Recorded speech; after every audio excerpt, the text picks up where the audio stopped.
Hi, welcome to Pennsylvania Newsmakers, and as always, thanks for watching. Well, clean energy and green jobs with the president of PennFUTURE, Jan Jarrett, and then our popular financial literacy update, Pennsylvania government and politics, in depth and in detail. And guess what? It all starts right now. This is Pennsylvania Newsmakers, a fast-paced, unrehearsed weekly discussion with and about the leaders who shape your world. And now, here's your host, Terry Madonna. Hi, welcome back to the program. Well, Jan Jarrett, who's been on the program a number of times, is back. She's, of course, the president of PennFUTURE, and I always say the state's leading environmental group. I get her into trouble. You don't have to answer that. You don't have to answer that. I appreciate that compliment. You know, we don't call ourselves that. The Philadelphia Inquirer. The Philadelphia Inquirer gave us that name. And Terry Madonna did it. Just remember it. All right, Jan. Before we get into clean energy and green jobs, something I know we want to talk about. You know, there's this huge debate about climate in general and the warming of the planet and carbon dioxide, and now we have this business of the debate over what happened at the East Anglia University, I'll get that right, University, and up at Penn State with Michael Mann. Give us your sense about where. I mean, the shorthand version. What's your? The shorthand version is ClimateGate. Pretty much exists in this alternative universe that's been constructed and paid for by the oil and gas industries and the coal industry. The emails that were in question were stolen.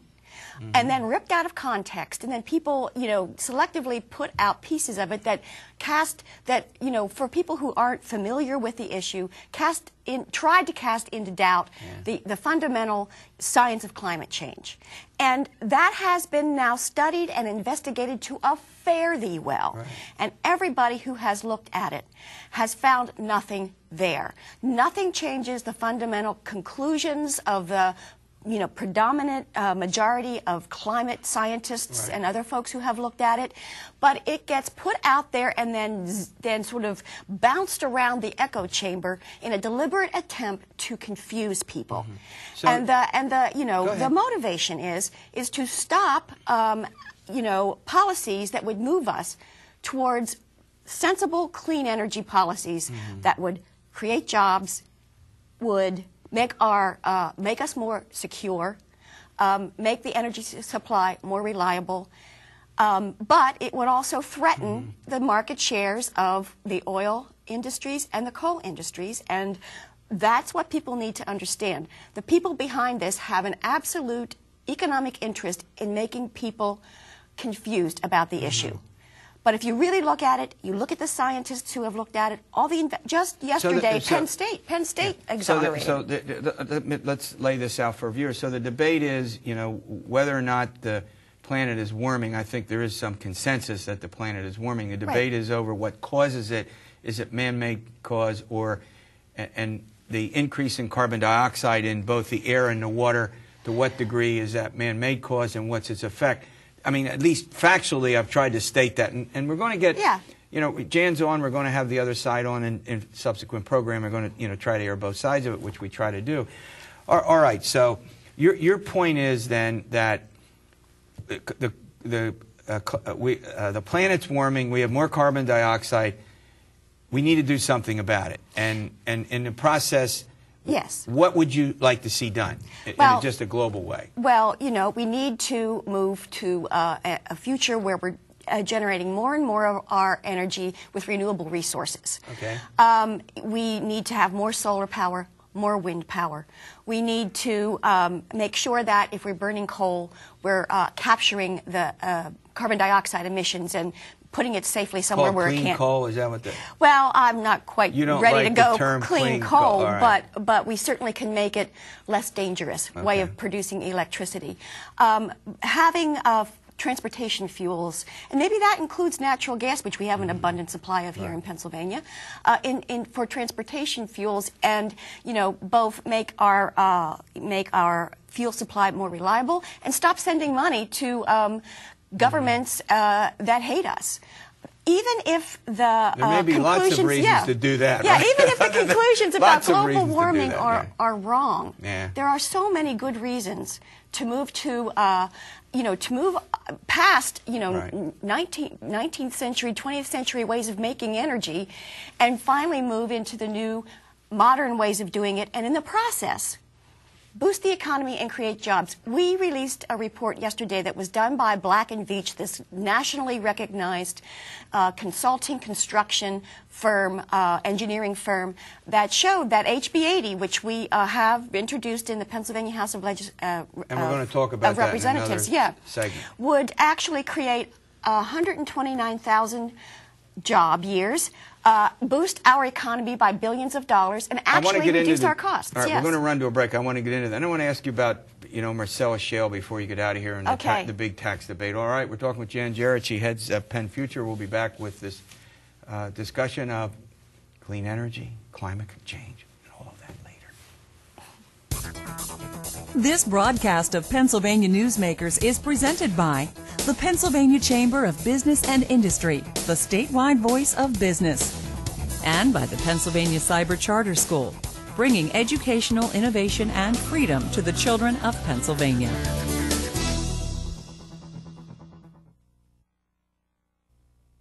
This broadcast of Pennsylvania Newsmakers is presented by PAConstructionJobs.com. For more information about rewarding careers in the highway construction industry, visit PAConstructionJobs.com.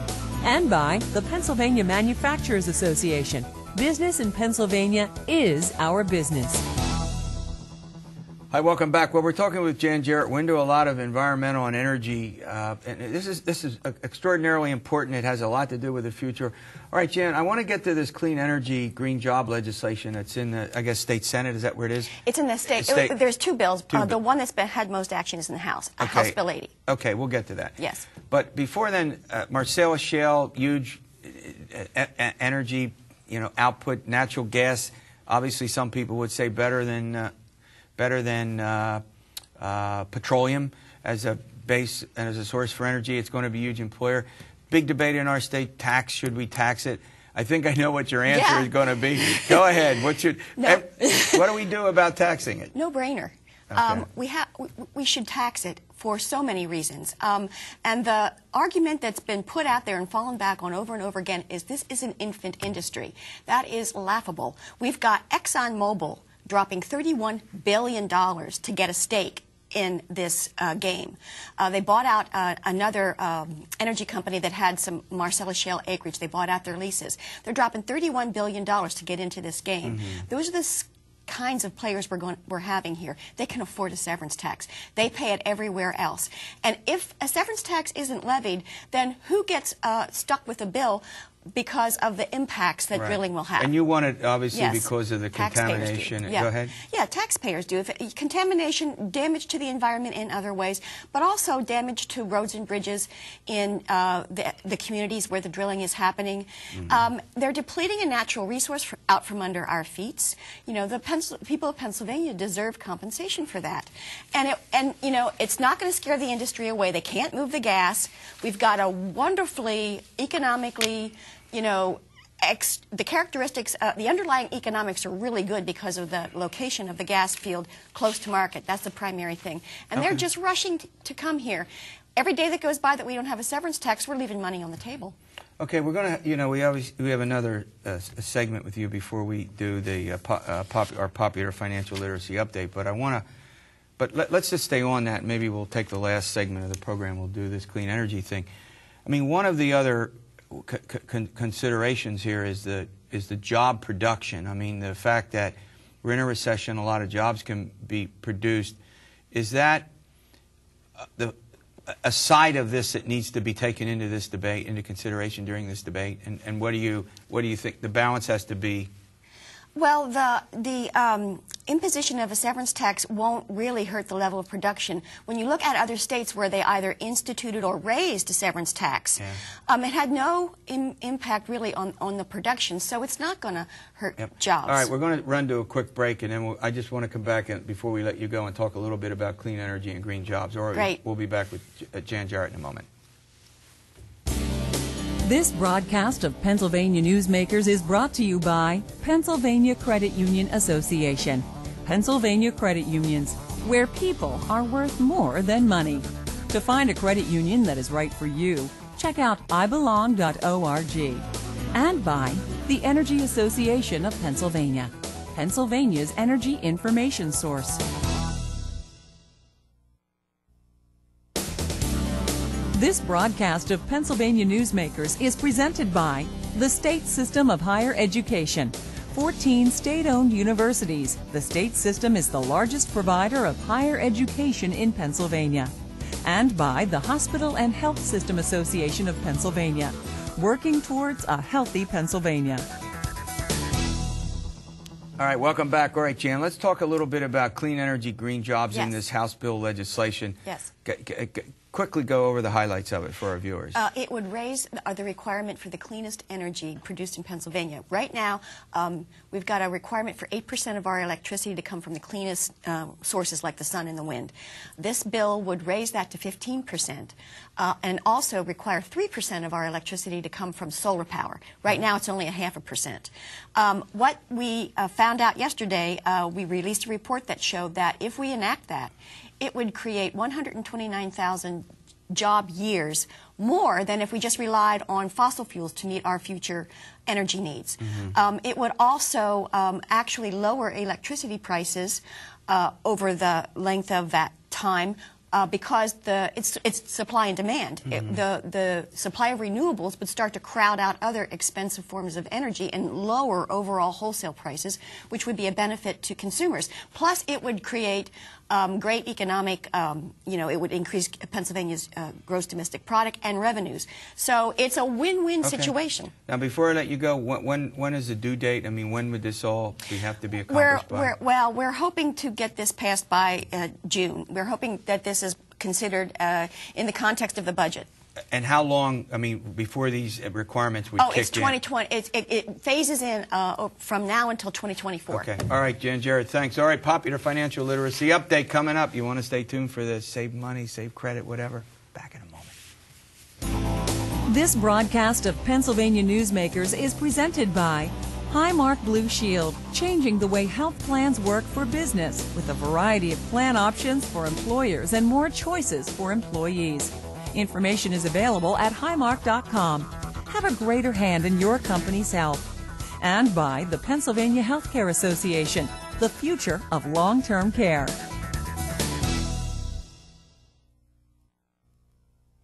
Hi, welcome back to the program. Well, it's popular financial literacy update. I think I got that Rick Wargo, right, who's the Executive VP and General Counsel with the Pennsylvania Credit Union Association. And joining me is Glenn Rambler. He's the Executive VP from the Lebanon Federal Credit Union. Big titles. You got more titles than university administrators, guys. All right, look, Rick, let me start with you. We got the situation here now is that this tough economy, debt, credit card companies changing the policies. With just some warnings about being careful about that. Talk about the increasing use of debit and credit cards, especially in this recession. Sure. I mean, recession aside, it is just the trend. Use of plastics is incredibly convenient. It's outpacing the use of cash, outpacing the use of checks. And there are just some things that the consumer needs to be aware of when using these convenient devices. Yeah. Now, look, you run a credit union, so you deal with this all the time. Debit versus credit.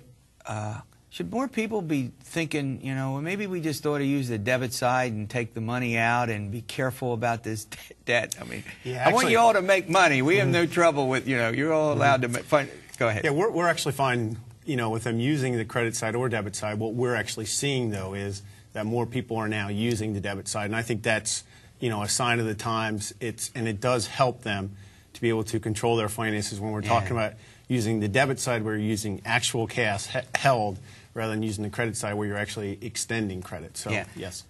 Rick, I want to ask, you know, get into these. I mean, you're the lawyer about some laws and regulations to protect consumers, but I want to tell you, I never thought I'd see the day when you go into a convenience store and somebody would hand a card for a 50, 75-cent purchase. I mean, what's going on here?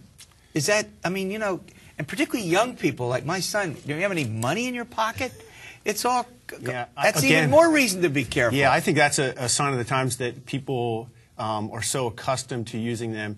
And really what I think is concerning there, what consumers and what we kind of talk to our members about in our newsletters is to remember that your debit card is still like cash. So you still have to make sure that you're maintaining the security on it. That's a good point. And sometimes people don't take that into consideration, especially with getting their PIN out or their loss of their card and reporting that. All right.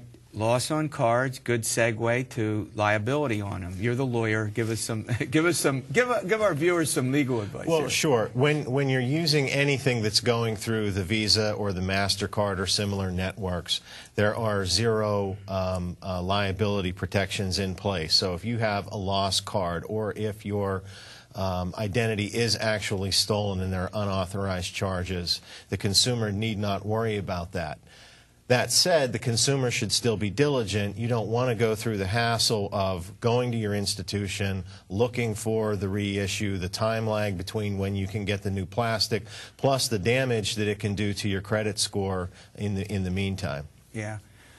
Now, I want to come back to you and ask you about this Federal Card Act, and we want to go over sort of the basics of that. But in this expansion, do you find that more people, I mean, look, you run a credit union, you're down there where people are borrowing money and spending money and hopefully more spending. More people are spending now? I mean, saving now? The saving rates in this country are up. That's good news. Bad news is consumers aren't spending, and I don't know how we get out of the recession unless we... Go ahead. What's your general advice to people when they Everything is always in balance. Yeah. It would be in balance first in the household, and then, of course, it would translate for us then into the economy. For us, we are seeing in our small conservative market that people are saving more, and they tend to do so out ahead of the curve of what has happened nationally. So we actually saw the savings start increasing in the influx of funds coming into our credit union long before it started kind of nationally. You know, this sort of like this balance term, like Confucius. Remember, everything in balance, everything, no extreme. So that's your general guiding philosophy, right? Absolutely. We need to have people spending money. We still need to be able to be making loans, to, be helping the economy, to be able to be helping our credit union, and more importantly, to be able to be helping our members. But we also need to understand that we're working with them in any way we can to help them improve their household net worth.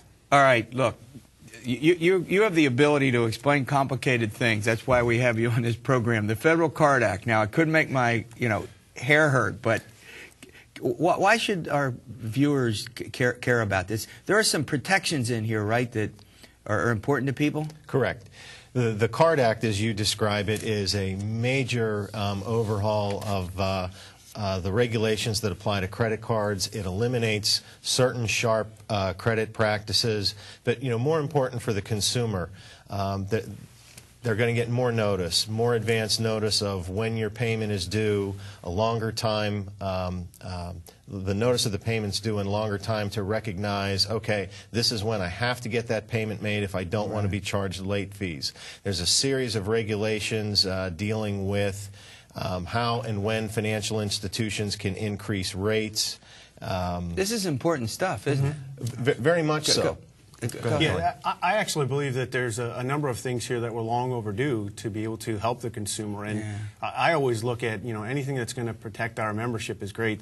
The concerns, I guess, that I have is when they do broad stroke type legislation that can create some things actually that keep us from serving our members. And I think there's some things in the Card Act that actually is there and does. You mean like a lot of regulations? Many of them are good, but some of them can go a bit too far. Can you give me one example of something? Well, within the Card Act, I think, again, the broad stroke of it was actually to try to limit all fees, or saying that any fee that was associated at all with the card was wrong. And there are expenses that do have to be there that you do have to be able to offset to be able to offer those cards. The things like having a late payment have an excessive fee and then increasing their interest rate right away, all things that we were not doing as a credit union or in the credit union industry. Look, this rate, everybody out there, I picked this up now. My wife does this. I don't do this. But here's the point. Credit, there are changes now that interest rates can go up and terms can change. So when people are getting their statements from credit card companies, they need to be careful and read those. I know it's mind-boggling. You got like 99 pages of single space. Go ahead. Absolutely. All of the consumer protections that any legislative or regulatory body can put out there, there's no substitute for the consumer understanding how that credit device works, when it might reprice, if it can reprice. But now it's either under this law or previous legislation. They are making changes now, interest rates and fees. Correct. Go Absolutely. That's ahead. something they should definitely be aware of right now. And the first thing I say to consumers to protect themselves is make sure that you are reading all disclosure and all of your statements. You know, that's one of our educational pieces through our newsletter to our members is to say, make sure you open your statement immediately, check and make sure they're all transaction things that you did.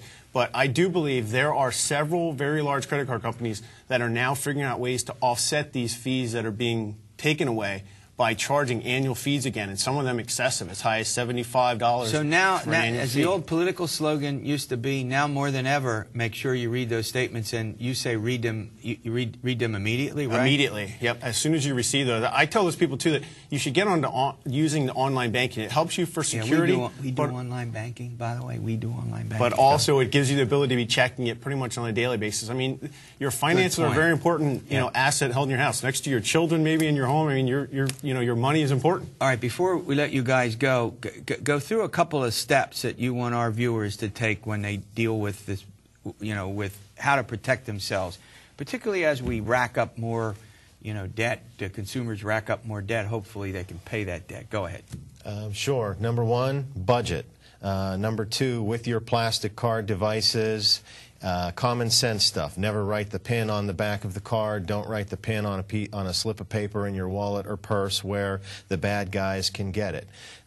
If you're making an online purchase or what have you, make sure you're dealing with a company that you think is reputable. I'm always scared of this. My wife does this. I'm really scared of putting a credit card. No, I know they're protected. No, am I wrong? I mean, even with reputable companies, putting it online, I got to get over that one. Again, I think you just need to be careful. As Rick said, look for those industry trademarks and signs that are out there that tell you that you have some secure line that you're using. But we have about 25 seconds. But at least if you use a credit card or a credit card, then you do have some protections, right? Correct. Because if you do go online, make a purchase, and there's a bad actor in the middle, and the card number is stolen or other forms of identity theft, there are protections. You can get that shut down. You won't be responsible for those unauthorized charges. All right, great update. I think this is really helpful to consumers. All right, we'll see you next week for another edition of Pennsylvania Newsmakers, and as always, stay well and protect those credit cards.